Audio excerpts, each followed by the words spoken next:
Alright, this is going to be part 2 of the Wizards and Warriors speedrun guide. This is going to be for the Ice Cavern. So here, this is also going to be the same for all stages and any percent. There won't be any differences in here. So right off the bat here, I'll load my save state. We're going to start falling as soon as we go, and we're going to shoot one, and then if the dagger comes back to us, sometimes it won't after you hit this one, it'll go back towards you and fly around you instead. If it gives you the dagger again, you want to hit this second gem here. So now we're actually going to start picking up gems and items by throwing our weapon. So once again, fall, and then just need to hit B as we fall. Alright, and that's all there is to that. I'll make another save state. Here I just need to run to the left, fall, and then jump up and hit select. And that's going to give us the Boots of Force opening the gem chest that's right there. Now we just need to walk off to the right, hold left, fall down here to grab this gem that's right here, and then do a small hop into this alcove. We're going to jump up to grab this gem, and then jump over to grab this one as well. Now this is going to be one of the trickiest jumps that's in the game. We need to get up into there, but as you can see, it doesn't really allow you to very easily. You can technically jump up in there, but I do think as is, but I think it's a frame perfect jump, and it's not exactly an easy thing to do, of course, by doing that. So what we do instead is after we've run up through here, we're going to jump back, we're going to jump back to the left, right near the edge. So you want to be near the edge of this. You're going to jump up to the left and then hold right and then jump up. That's going to give you enough momentum, and when you make the jump, when you do that left jump, it puts you slightly out further off of the ledge. But you do have to land right at the edge of the ledge, like that. You see how Kuros' feet kind of went off for a second. It extends the platform a bit so you can actually make this jump. The jump isn't really a full jump. It's just one quick tap jump up to the left, and then you start holding right as soon as you get to the peak of that, and hold A, and that'll give you the jump up here. It will take some practice. Some people can get it faster than others, you know, but that is easily one of the hardest tricks to do in the game. It's not too bad once you get used to it, though. So after that, we're just going to run up here, open this chest with the boots again with select, and then run over to the left, hold A to jump up to grab this, and then exit the alcove. We don't need those 2 gems that are over there. There are plenty in the level that we'll get otherwise. So here we're going to stay facing left, we're going to fall, and you see down there, there's that gem to the left of us. As we fall, we're going to throw our dagger out to get it. And then here, now that we have the feather, as you can see, if I hold up on my controller, that'll allow me to fall a lot slower. Now from that height that we would have been falling from, you need to brake just a bit. The game it doesn't matter to the game like how much you use the feather, just as long as you've tapped it, it'll reset your falling speed entirely. So as long as you keep falling, and then right here, right before you just land, you just hit up real quick. That'll prevent you from getting the dizzy animation, so you can just straight away open up this chest. And we'll go over that once more. Show it a little faster. Fall here. Jump. Jump to the left.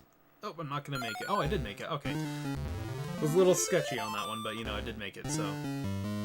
Even I, you know, sometimes can't entirely read, as you can see, if I'm going to make it or not. Most of the time I can, but that one looked a little far to the left to me. Alright, so now after we've gotten this chest here, we are going to jump across, use the feather if you need to, if you don't think you're going to make the jump. We're going to run to the right, and we're going to grab this blue speed potion. Now this is going to go a little fast, so I'm going to make a save state here. And then I'm just going to hold right, and then I need to, in the air, grab that gem up there with my dagger.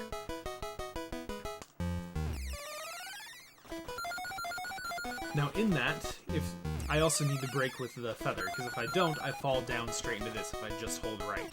So as I'm falling, I need to grab that, and then I brake a little to land onto this platform, which will allow me to get this gem, and then I can run over and grab this one. Now from here, you just need to jump up, and you have enough speed and enough jump height just straight up to make it. You don't need to actually get that pink potion down there to make it. So when you run over to it, hit down, because it'll stop all momentum, and then you can turn around. So we'll try that once more. And hit down, and then that allows me to, after I hit down, it allows me to go back very quickly to the left. So we're actually going to keep using this blue potion to our advantage. This is going to be really fast if you're able to do this. So once you're going to do that, you're going to grab that, this here, turn around, and then you're going to fall down. Stay to the right so you miss that red potion there, alright? You don't want to pick up this gem. I just want to make a point. You want to miss that red potion standing up there. Otherwise, you'll lose the speed that you currently have. So we're going to up here, grab this, fall down to the left, and then you want to try and make it inside of this, into the alcove here. In order to do that, while you're falling, let's see, let's start here again, you need to not hug the wall. If you touch the wall while you're falling, you will end up resetting your horizontal speed, and you won't be able to make it into that alcove, and you won't be able to go as far with the blue potion as you'd like to. Now, it will take a little bit of practice, but it's not too difficult to figure out once you got it. But, you know, it's right here. Alright, so I didn't quite make it, but that's alright.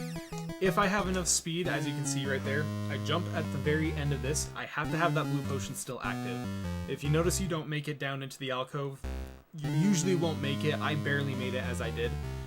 So if you do make it into the alcove with the blue potion without stopping, then you can just jump straight into that. If you don't, then just run up here and then jump up instead. A little slower, but you know, it's not like it's a run anything by any means. So I'll start the next segment here. Now here I have 67 gems. 67 is about what I'm looking for going into this room.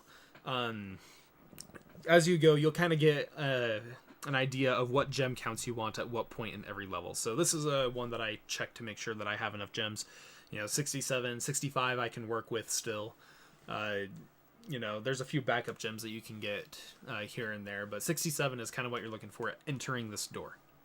So here I'm going to hold left, and then I'm going to kick open this chest to get the potion of levitation. I'm going to levitate immediately and then jump. And I want to try and grab this gem here as I jump. So we'll get that.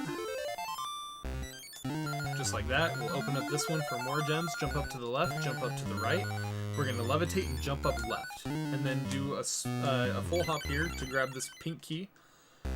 And then just hold right. Now see right there, I didn't break. That's what happens when you don't break with the feather when you need to. So in this case here, I need to hit up, just tap it, just barely tap it, right before I land. And then I won't really have lost any vertical speed, and I won't have any dizzy animation in the end. So now I have 96 gems. 96 is good. I'm looking for 95 if I had the blue potion going into that alcove, because I would have missed one. 96 is safer to have. If you have less than that at this point, you can always levitate right here and then do an A and B input simultaneously. And then it'll grab one gem that's off screen right here, and it'll grab this one as you jump up. So there's a couple of backup gems you can get there for that. So we'll do that once more. Run. Jump up, select. Just like that. And then fall to the right, hit up just briefly, and then you're set. So exit this door, we just need to hold right. Jump out, jump up, jump up. This platform right here, as you can see, it's very easy. Once you get so far, it'll just kind of push you back out really fast. The slope kind of extends out a bit there. So you don't want to just like hold straight right, you know, jump here and then jump as far as you can onto that, because you might hit the platform and then fall back off. So you're kind of wanting to land on the edge of this, or more towards the center, in order to make it actually out of the alcove. So do that once more. You can do a small hop here. We're gonna use the feather to kind of float down to this. We're gonna do the same thing here, use the feather, and then jump up right here. So 100 gems is exactly what we need, and we need the pink key. As you can see, that door is pink. So in order to actually get out of this level, we do need to have the pink key, which we got in the alcove door, and we needed to have 100 gems in order to move the red knight that was here. If you had 95 gems, getting the last gems up, as you'll see right here, if you have 95 gems, this will be 1 gem here. This is 2 gems, and then these are your last 2 gems if you had 95. If you had 96, those last 3 gems will give you what you need because one of them is a red gem. So going into this boss fight, you just want to hold right. This is a very long room. We're going to fight a bunch of bats. But it's actually a fairly simple fight. So we just need to run straight in, hold right, and we're just going to run all the way to the right until we see the mother bat, which we know is at the end. So we kind of want to run until the screen locks into place, and then we're going to turn around. Let's see. Alright, so there's the mother bat up there. I need to run a little bit further to the right until the door appears, but as soon as that happens, I'm going to turn around and go about to the center of the room, and then I'm just going to hold up and start levitating. And as I'm facing left, and if I do that, it will automatically kill all of the baby bats that come towards you. They'll just straight up run into your sword. When you enter this door, you want to have 4 life down at most. You can work with lower life than this, but this is the guaranteed, like, you should be safe amount of health to have for doing this fight. So I'm going to run, go left, hold up, and then I'll throw out my dagger there. And then, okay, as you can see, now that I've killed all of them just by holding up, that's all I had to do. Throw out the dagger to get a few hits off faster. Mother Bat just kind of follows me around. Right when I drop from that, I'm going to turn and kick her a couple of times, run to the door after I take a hit. She's going to turn into those ghosts and then just keep kicking.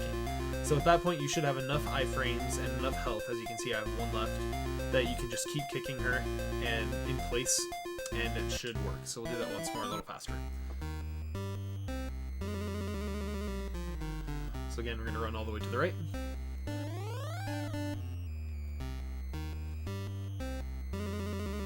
We go about to the center of the room here, throw out the dagger, and then going to kick, and then that's it. And that's the end of stage 2.